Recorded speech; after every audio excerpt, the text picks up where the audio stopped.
What you gon' do when God start checking your temperature? Find that you look on, then he say, I won't mess with you. What's going on now? All right. What's going on? Ricky G in the house. Let's give it up. Let's give it up. They don't really know what true perseverance is. Hey, I wash my hands in this holy water. I know you see they charge my homie for manslaughter. Yo, please have mercy, you know all that I am for. I tell you, that set us apart, man. Hey, we just appreciate y'all joining in right here tonight. It's actually not where I'm at, and we'll let Ricky G let you know what time of day it is over there where he's at. We're actually in two different states and two different cities tonight, man. And so, man, we just, Son and I just been wanting to get out there, man, and just encourage people. We wanted to put a podcast together, man, like father and son podcast, man. And so we actually get a chance. This has been in the making for, I don't know, Ricky G, how long it's been, man? Man, I gotta say at least 2-3 months already now. 2 or 3 months, man. Right before preseason football season, I know for sure. Yeah. Right in the middle. Right in the middle of the pandemic. July, August, somewhere around there. Yeah, I believe it was about like June, July, somewhere around there. It was part of this year. Keep on getting messages over here. But yeah, the reason for our podcasting, man, is because in this time, if I can just reach out, in this time, people are really encouragement, man. They are really some strength to build up, you know, like how do we do it in this time, and especially from where we came from. And so we're actually broadcasting over the StreamYard. If you're on the YouTube or any of the social medias, I know Facebook, you don't have permission to leave comments, but if you want to leave comments and whatnot that we can see here and interact with y'all guys at the same time that we're live, y'all more than welcome to do that. But give StreamYard permission so you can put your comments on there, all right? And at any time too, man, you like this broadcasting, please subscribe to us, leave a comment, share us, bro. We want to get out there. We want to try to help everybody, man. And so one of the platforms is Making It Happen Ministry, which also too be checking it out, man. Be checking us out, man. There's things that's going on in our world that we can probably help the outside world, like in marriage too. Me and my wife are gonna put on there Making It Happen Marriage Mondays. Man, so excited for that stuff, man. Rick, come on, Ricky. Marriage Mondays, bro. Yes, sir. Yes, sir. Looking forward to that one. Yeah, like I was saying, we just gotta get this podcast kicked off. We're out here in Denver, Colorado. It's actually 7:32 right now. And we're just gonna get here on this first episode and just give a little bit about ourselves, our background, where we come from, and let y'all know where we're going with this thing. All right, man. Yeah, straight out of Denver, Colorado, man. I'm telling you. And so, my caption, my description tonight was, did mom and dad ever buy you a coloring book that when you flip through the pages, there was some connect the dots? It had numbers, 1, 2, 3. You know what I mean? And so when you connected those dots, it became a picture, and then you colored the picture in, and then to something beautiful. And so right now, what you're joining into this podcast, this episode number 1, is connecting the dots. And I'm gonna be the one to set the stage here. I have been on multiple platforms before. I've spoken before on different platforms. Man, Rick G, man, this is your first episode, man. This is your first time getting in front of the camera, actually, and just coming out, man, and just encouraging the people out there, huh? Yes, sir. Yes, sir. All right. So yeah, man. So check it out, man. If you can just give us some time, like this is gonna be our very, very first episode. And so I would imagine, bro, and it's on a Friday, and we did this for a reason. We did it for a reason. Like son went up there to have a little getaway with his first lady Roxy, and for a business opportunity. And then check this out. It's coming to the making that the Lord's connecting the dots for him to move over there. That's going to be what we're going to be talking about tonight also. And so if you can just give us some time, give us at least commit to at least a good hour with us, man, I promise you be disappointed, okay? Some of this stuff we'll try and help y'all out too. And so I'm going to start off by saying, man, when I was going to school, it was tough. One of the dots that I started connecting was education. And so education was a very, very big deal as I was growing up as a kid. But I had parents. One dropped out of high school. The other one was actually graduated, but he graduated with special ed. It says on his diploma, special ed classes. And so he needed the extra. Mama was the one that quit. And so their education could only take me so long. And one of the dots that I connected was my dad pressured me day in, day out, have homework and do that homework. When I came home from school, I had to get that homework done. No playing time, nothing until I've done that homework. And so, but there was times I remember, guys, Rick, that there was times where I needed help. And the education of my parents, they could not help me, bro. They couldn't help me. And so I always wanted to play, but since I couldn't do and finish and complete my homework, it ran into supper time, and then I had to go to sleep. So I skipped the playing time. And so one of the dots that I had to connect in education was Daddy always told me, hey, as long as you have a C average, that's it. That's it. Daddy was so proud that when I graduated and it had a C on there, graduated, that guy was so proud of me, man. So proud of me, bro. And so I went and wanted right after that, right after high school, I remember meeting up with your mama, man. Young and dumb, but we met up. And so that connected another dot. And I tell you what, that might be another podcast for later on. Parenting at a young age, become parents at a young age. Let's write that down.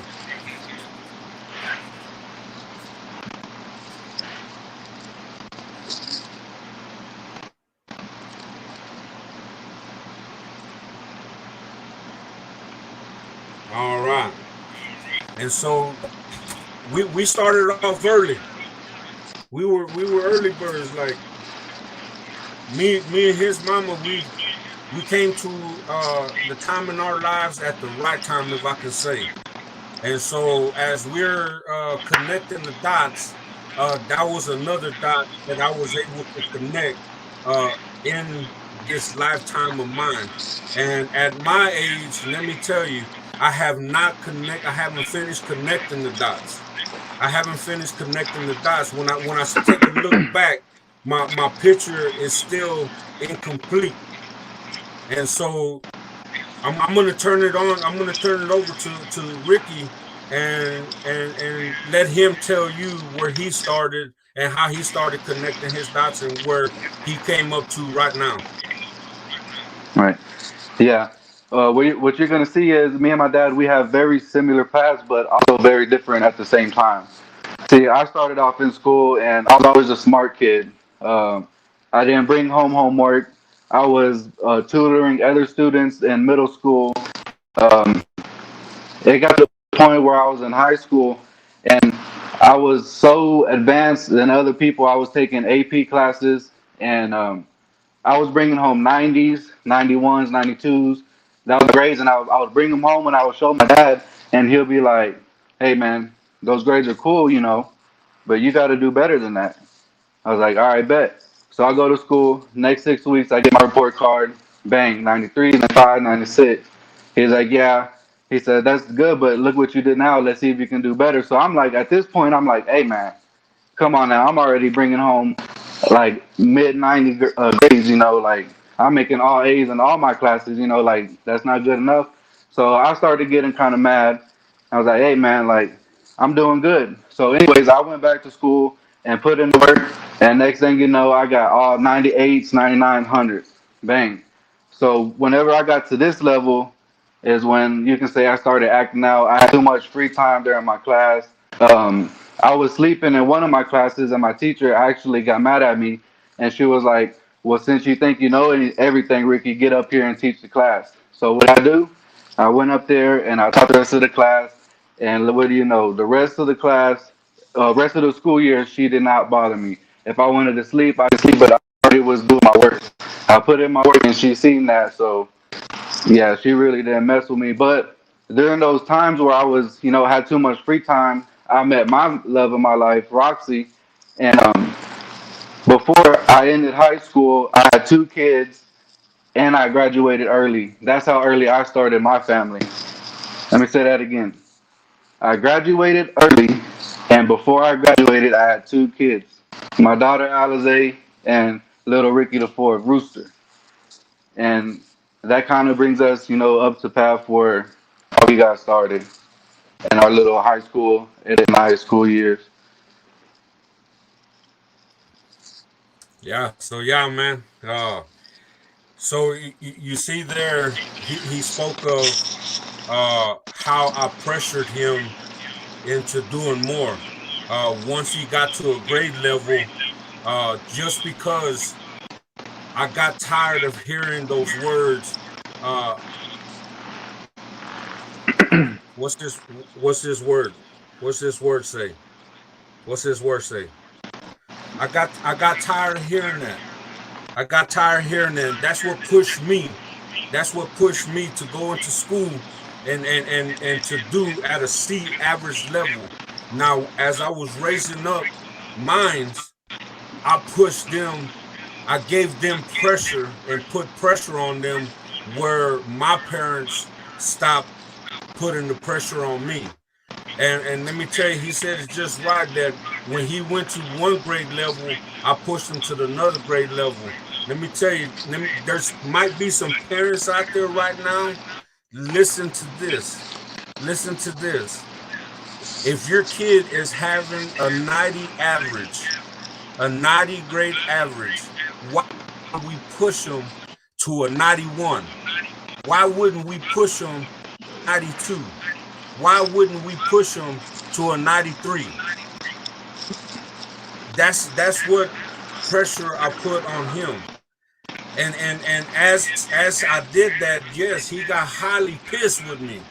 He was, man, like, he was to the point where he didn't even bring homework home.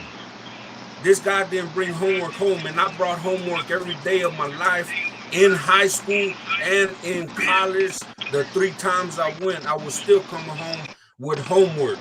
And I don't understand how this guy right here, man, Rick, I never understood, yo, when you came home and like you just changed your clothes and you shot off. And I'm like, this boy ain't got no homework again. Hey, bring your butt here, bro. You remember? Yeah. Show me your homework, man. I didn't even bring homework, Dad. Left it at I said, you're school. gonna Turned bring in some. already. You're gonna bring some. You're gonna bring some. And what he brought me was his finished homework. The dude actually had done it before he even got out. And so, let me tell you, your kids can produce. I was at a 70, and my dad and mom would have pressured me more. I could have got a 75, and when I got there, in pressure, get it to 80, and then when I got to there, get the pressure on them to get to 85. It happens. And let me tell you, it did not even stop there. As I was connecting my dots before I even graduated, let me tell you, I was one of those who, here we go, I set myself apart. This podcast is episode number 1. Now we can start this podcast. Episode number 1, set yourself apart, connecting the dots in your life as you walk the journey of life. However you're walking it, know that you're connecting dots and you're not going to get to the end until you've laid it all down with you 6 feet in the ground and gone off to leave with Jesus. Come on. So as we're doing this, before he got out of high school, I started connecting the dots. I went to college to be a mechanic. Before a mechanic, I was introduced to mechanic through my grandfather and through my compadre, which is my tío, my mom's brother, oldest brother. Down there in Wharton County. Shout out to Wharton County. Anybody from Wharton County, man, shout out to y'all guys.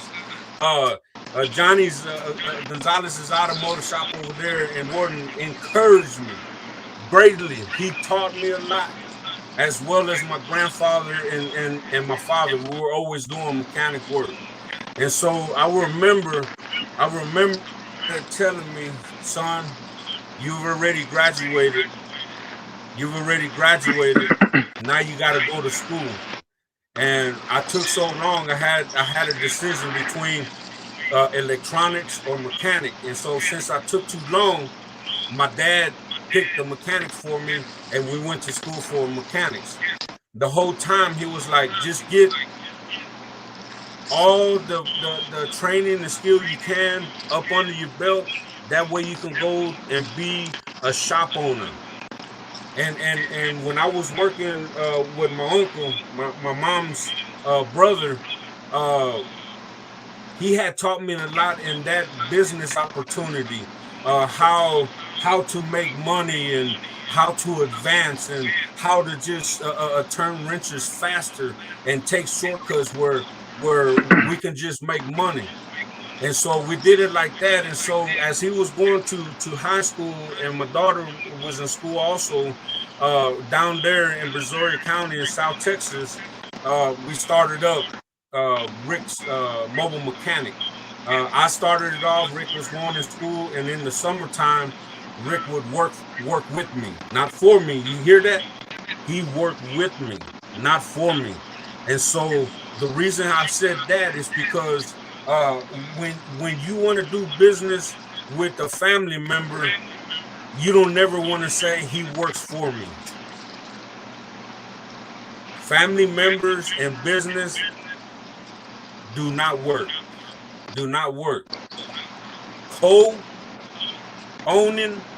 Ownership, it can work. And so I say with. He started working with me, and I started learning him the trick of the trades. He's seen, I was so open to Ricky that he knew how much I was charging per job. He knew how much I was paying him, and he knew every job that we were doing, flipping the same job, same job, same job. He knew that he was going to get paid, and it was easy. It was easy money, Yeah. to say the least. To set yourself apart actually means to grab a hold of something. I've been trying to teach this guys and my daughter also about business. I always come up with why work 40 plus hours a week for 40 years of your life. I mean, sweat, busted knuckles, and blood and tears for 40 years to get 40% and back in retirement. I say this all the time, don't I, Ricky? Yeah. And so I posted out there on social media too, and I get a lot of response about, well, what are you talking about? Everybody's not made to be business. I'm not, and my question is like, why? Why? And so as you're working, you can make a good living working. You can make a good living working those hours. But let me tell you, I teach minds how to make wealth. How to make wealth. In my family growing up, there was a few of the family members who made bukus of money. But you know what? They're number one hoarders, man. They're number one hoarders, man. And for that simple fact, there's many of them that don't have money no more because they didn't know how to use it right. The money made them. I always tell Ricky and my daughter Azalea that make the money. Don't never let the money make you. Don't ever let the money make you. And so setting yourself apart, you have to actually building business, set yourself apart, like really, bro. Like you really got to Yeah. set yourself apart. Ricky, in what ways, son, have you set yourself apart? Well, we just Because get back to. let me ask this: when you and back in school, there was a time that you were hanging around, let's just say with the knuckleheads, because you were a knucklehead. But what did you do different from them? How did you set yourself apart?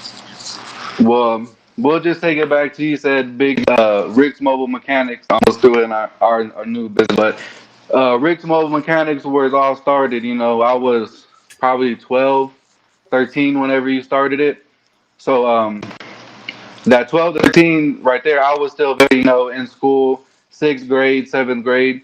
And that's when my dad was kicking off his business. But by the time seventh, eighth grade come around, he had so much work, he just needed help.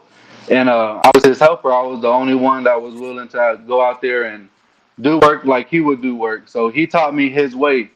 So from, I say, 13 all the way to 15, about 15 years old, every day after school, he would pick me up and we'll go work every day, Monday through Friday. So, and like he said, I worked with him and not for him. So there will be days where I make $20, and there will be days I make $150. And for a kid, going to school, that's a lot of money. And then so by the time the weekend came, I would go hang with my friends. My boy Gino, Moses, Eric. Y'all know who we are. You know how we used to get down. but but my dad showed me how to not work for somebody.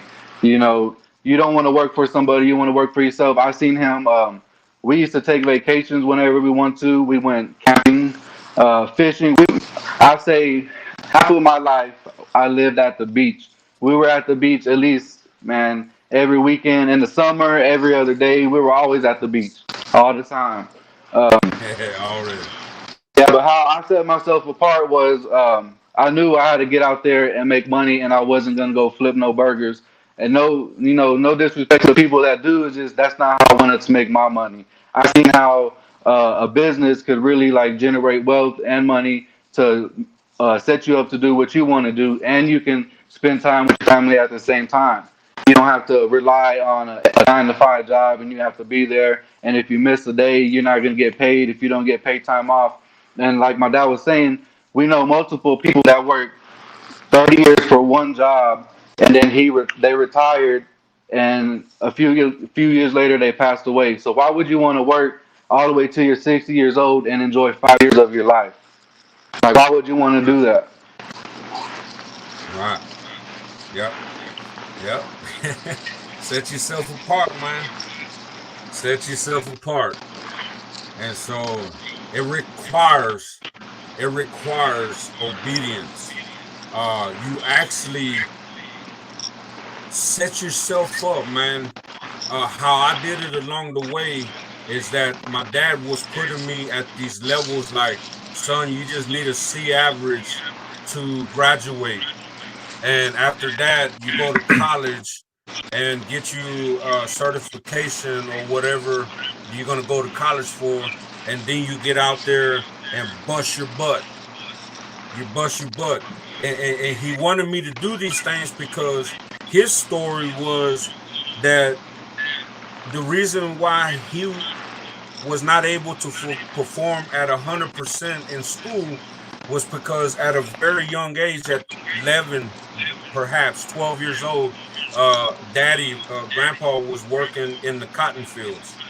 And then he went to school, but after school, instead of doing homework, daddy had to go and work the cotton fields. And so I would hear all these years on how dad worked in the cotton fields and how rough it was, and just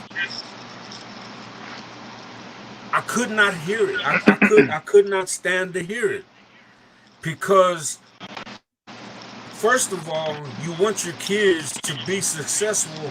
And those times, in order to be successful, you had to go and attend school. School was your way out back then, or the service. You go in the Marines or the Army Corps or somewhere up there, and you enlist in the service and you live your life out. And so you start to put yourself, like when I was doing the homework and stuff, mind you, in high school, dad had us in the church, going to church and stuff like that. But by the time high school, I was rebelling. I was doing my own thing too. And I was hanging around with the knuckleheads, the wrong crowd, the wrong people and stuff like that. But I did not ever put that before my schooling. And so there was times where my friends would literally call me up and call me everything in the book beside my name. And I just tell them, you know what? If that's what you want me to be, that's what I'm gonna be, bro. Because I'm gonna make sure that I walk that stage come 1996. And so I set myself apart to where if there was a couple classes that I was not passing, I would actually come home and study. And if I still couldn't get it and I couldn't get no help from the cousins that were around me or the neighbors around me, I would show up to school early in the morning to go ahead and try to get that knowledge, man. That way I can go ahead and pass those exams to get my C average. That way I can advance to the next grade. And so I set myself apart that time. And if we can just touch on this, Rick, there was a point of time about 16 years of age that we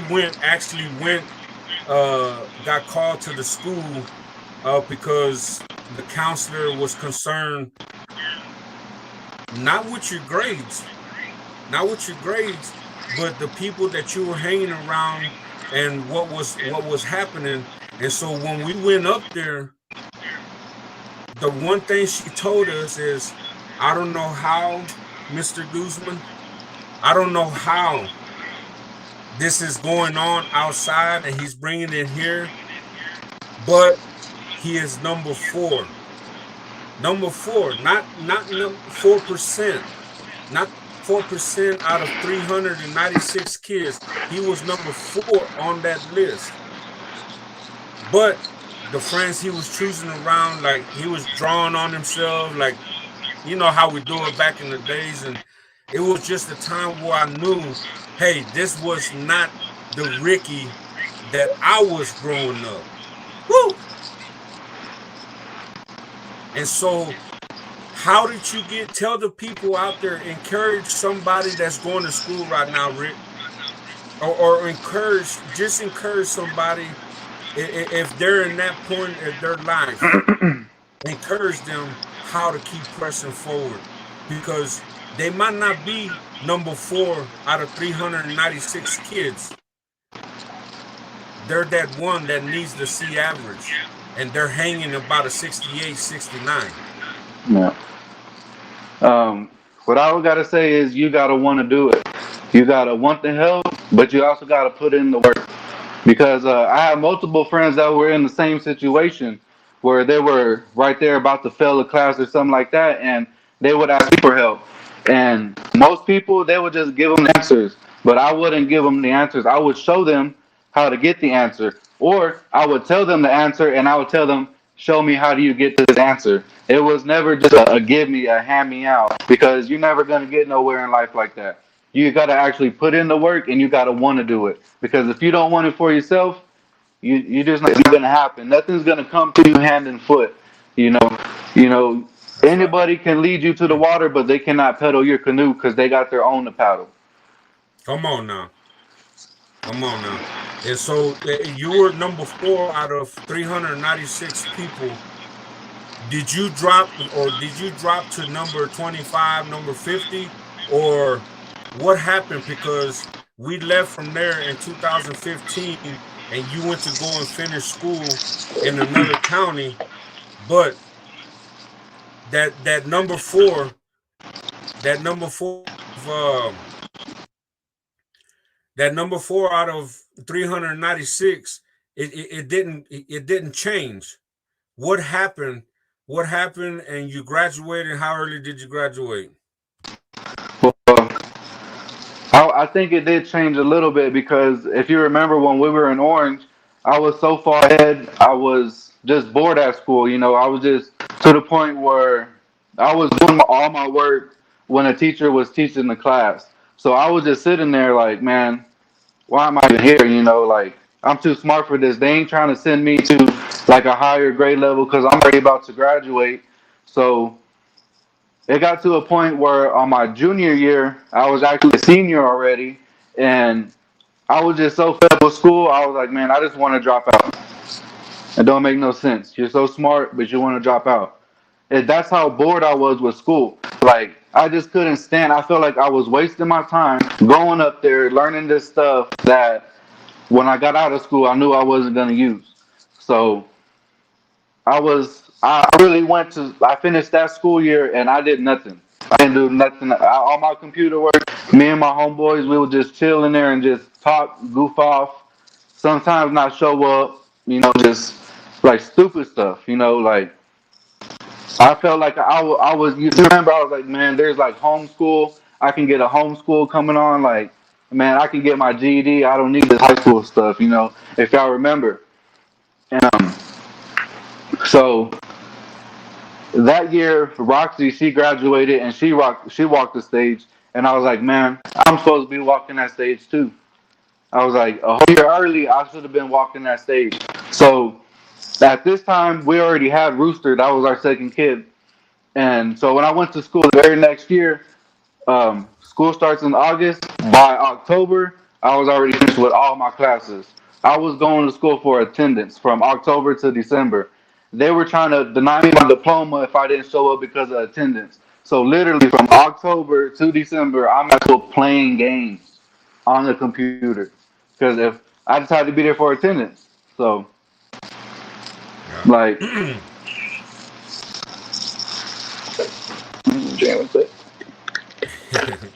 Yeah, I remember. I remember that time, man. You were trying to get out, and we're trying to get you to do the early out in a year, yeah, and put your head to it, and you were doing it, and then it ended up turning out that you still graduated early yeah. and got out. Just to go back a little bit. Back when before we had moved to Orange, my freshman and my junior year, I went to alternative school because I was messing. I had too many write-ups, remember? And when I went to Yeah. alternative school, we had to do the work on the computer, and that's what allowed me to get ahead. Because at school they weren't willing to promote me, so it took me to go to alternative school to get ahead. Like that's how on just on the side. And that's how messed up a school system can be sometimes. Yeah, man, it's I true. had to I go to already know. So alternative school just to get ahead. No sense. yeah, I was it's like, good. man, I should come back next year so I can just graduate. Like, might as well. Like that's the way I was feeling. Like, might as well go to alternative school. yeah, Shoot. yeah. And so,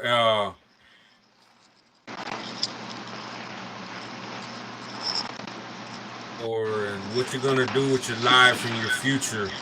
Uh, I asked you a question one day, and that question was: is education more important, or is your future more important? And then you explain your answer. Can you give us that? Yeah, it was growing up. Through I say probably the first half of your school years, you need that 'cause you need to learn how to read and write. You need to know 1 plus 1, 2 plus 2. You need that stuff. But if you go to the later years in life, you can go to college, you can get a degree, spend the next 10 years from when you graduate to become a doctor. By the time you're 30, 35, be hundreds of $1,000s in debt, working for your debt. Or you can actually do something. You can be really extreme like Bill Gates and all them people and make Microsoft, or you can Mark Zuckerberg and create Facebook. You can be those type of people, but the chances of doing That's something right. like that is very slim. But if you still look at the most self-made millionaires, they didn't go to college. Some of them went and dropped out of high school. So my answer was no, you do not really need an education. I'm talking about university, Stanford, Harvard. Because if I wanted to with my grades, I could have got accepted into there. And while some of my people that I graduated with, walked the stage with, they're still in college, I'm out here in Denver on a business trip, connecting the dots, trying to fill in my picture. And along the way, when you're a kid, you might skip a line or do something, and you have to go Woo! back and Come fix on that now. dot. But at the end, the picture is what it always was meant to be. Yeah. Yes, sir. Yes, sir. That's it right there, man. Gotta connect the dots. Gotta connect the dots. And so yeah, we hit some main points there. Besides, man, dude, I love your shirt. Did you buy that there? Man, I've been You had saved it this. for this. Yeah, I've been had this in the closet for about 6 months already. I was like, well, we're out here. I might as well bust it out. Oh man, hey, later on in these podcasts, man, you keep on wearing that Versace, man. You might want to ask them for a little, some, and they'll pay you to advertise them, man. Might be something for the Nah, man. future, man. Yeah. We just we're here, man. We just want to encourage you. We're connecting the dots. That's how we connected the dots so far in our lives, man. Like we really do want to encourage everybody out there. Like we're doing this in the middle of a pandemic where the government has opened up and people are scared to go to work. People are scared to go to work. And let me tell you, if you feel comfortable doing the 40, 40, 40,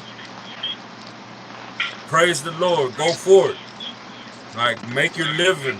But I know there's some people out there that don't want to go work for people. They're tired of making that branch manager money, and they're tired of making that business owner all the money. Because let me tell you, you are making them money, and that's one thing that I try to tell my kids to set themselves apart from corporate, because corporate, you're only a number, and let me tell you, you are dispensable. One write up, one whatever, they can replace you, and tomorrow have somebody replace you in the same way they removed you from there. And so, man, Rick, you're doing good, big, mighty things, bro. Like one man, I've always spoke over you. I told you that you will be at levels at 25 that I'm not even doing at 40 years of age. But that only comes through growing. Uh I know I bombarded you, with this podcast. I didn't want to do it while you were over there with your first lady, but we had been wanting to do this podcast. And when we talked about it before you left, I was like, hey, and then perhaps next week, we're gonna be trying to do this on Fridays.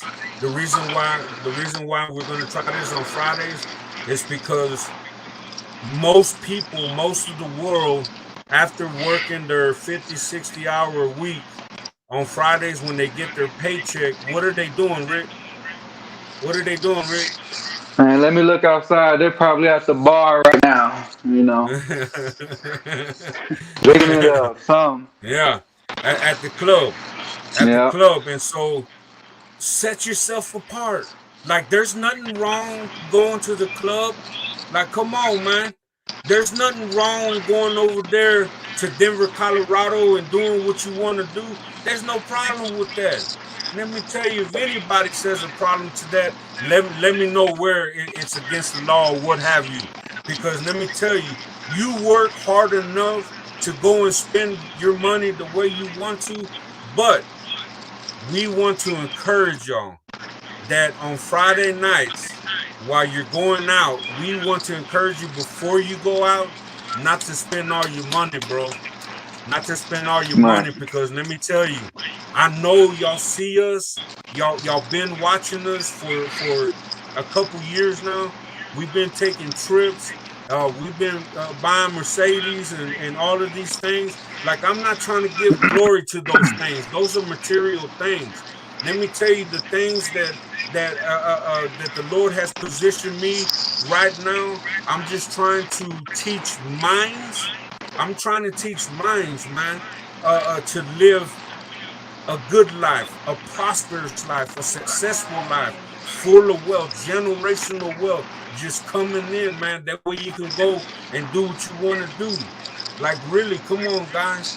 There's a lot of people that are gonna judge us out there because the old generation knew where my story, where I came from, and let me tell you, during these podcasting, during these episodes, some of those in-depth detail about our lives is gonna come out. Stay tuned. Stay tuned. Subscribe to the channel. If you're on YouTube, subscribe. There's a button down there. And then share. If not, listen to us. We're going to give encouragement on the daily. This is our first podcast. We're already going over 40 minutes. Like, man, I don't know, Rick, is there anything else you want to add to this? Because at a If young you age, if you want to bro, talk about it, we still have the how a disaster came into something like this Hurricane Harvey, natural come on disaster. now. If it wasn't for Harvey, we wouldn't be living like this. Come on, man. Come on now. So actually, one of the connecting of the dots might have been one of those ones that go from 3 to 13. Because you remember when we were down there in Southeast Texas, we felt like we weren't supposed to be down there. You remember? Yeah. We weren't supposed to, the jobs weren't going.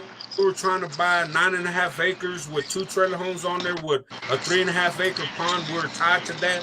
And it was all looking good. It was all looking good. But I think where we messed up, we jumped from 3 to 13, or perhaps 13 to 23. Yeah. And the hurricane blew us up here. And because of the hurricane, we are where we are in life right now. Like, we're not living high on the hog by any means, but we're in pursuit to the top of the mountain. And let me tell you, in another podcast, We're gonna talk about how we set ourselves apart to become eagles. Oh man, get ready for that one. Get ready for that one. Fly, baby, fly. My little eaglet right there. I got 2 eaglets and I got 2 grandbaby eaglets coming up. You want to stay tuned, man. Subscribe to the channel, man. I appreciate everyone that y'all out there. Let me tell you, I'll be praying for y'all, be praying for us, because we sure do need it. We sure do need it, man. Anywhere there's you need to be encouraged, hit us up. We're on Facebook, Making It Happen page on Facebook. We even got Herbalife. Like we got a couple of things going out there. We got money's coming in from everywhere. And one of them is a kennel, Bulldog and Bully Kennel. Stay tuned. Stay tuned. Stay tuned. Don't spend all your money. Don't spend all your money. You can do a whole lot more with that money. Don't smoke it all. Don't drink it all. I'm telling you, there's some stuff to do with that money. Set yourself apart. Set yourself apart. Don't go out till 2 o'clock in the morning. Come back at 10. Because from 10 o'clock p.m. to 2 in the morning, you're going to save all that money. If you stay there, you're going to spend that money. Like, really, come on now. Set yourself apart. In school, little ones, if y'all out there listening to me, because we tagged a few youngsters out there, nephews and nieces and stuff, set yourself apart in school. Get to that next level. If your parents are not able to sit with you, set yourself apart. Get away from your friends and go to tutors. Go into school early. Get in there at lunch. Stay late. Stay up late. But we need to get the understanding of that subject so we can advance. I'm encouraging y'all to do that. I know school is tough, but let me tell you, life after school is a whole lot tougher. Set yourself apart. Set yourself apart.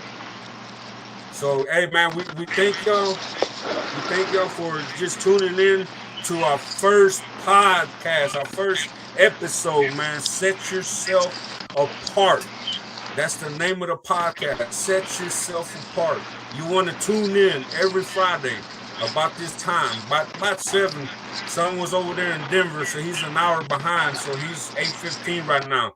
And if he wanted to, after the podcast, he and going to check out the Denver city's life over there for a little while. Yeah, man. Thank y'all for tuning in. Let's go. Let's go. If I say one more thing before we hop off, is none of this happens overnight, man. You know, 5, 6, 7 years ago, we were living in Section 8 housing. Section 8. That's right. 5 years ago. That's another podcast right there. Yeah. That's another podcast right there. All right, man. Y'all have a good, lovely Friday night. Tune in next week. Peace out. Set yourself apart.